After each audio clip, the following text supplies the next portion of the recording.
Why do the biggest bodybuilders like Jay Cutler bench press mainly in the bottom half of the range of motion? As does 8-time Mr. Olympia champion Ronnie Coleman and 7-time Mr. Olympia champion Phil Heath. It's because the bottom half of the range of motion on the bench press or the incline bench press keeps the focus on the pecs.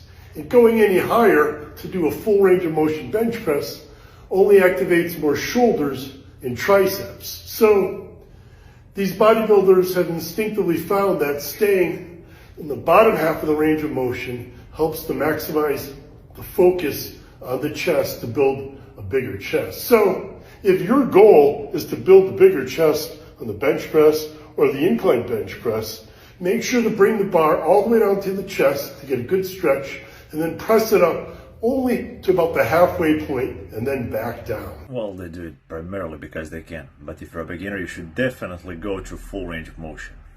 Greater range of motion means greater total workload, which means greater systemic hypertrophy stimulus. Plus, going to full range of motion will prevent developing sticking points in that early stage. It'll ensure you develop proportional strength through full active range of motion. But once you reach that advanced stage and moving some appreciable weights, doing reps in only bottom half of the range of motion, well, at least 3/4 of the range of motion is an option, not so much because it emphasizes the chest, but primarily to prevent your triceps from being a limiting factor. During pressing compound lifts, triceps often reaches failure before the chest does, which kind of beats the purpose of the movement if you're actually trying to target chest. Especially if you have long ass arms like I do. My triceps always reaches failure before my chest does, way before my chest comes even close to contractile failure. So a simple way to prevent that is to avoid fully locking out my elbows at the top. Personally, I'm guilty as charged. I virtually never lock out my elbows at the top if I'm doing some type of compound pressing variation for reps, especially if we're talking about high rep ranges. So the main takeaway, if you're a beginner, I strongly recommend you to do full range of motion to develop proportional strength through full active range of motion. If you're an advanced lifter, if you're pretty strong, well, you can do pretty much whatever the fuck you want, including not fully locking out your elbows at the top,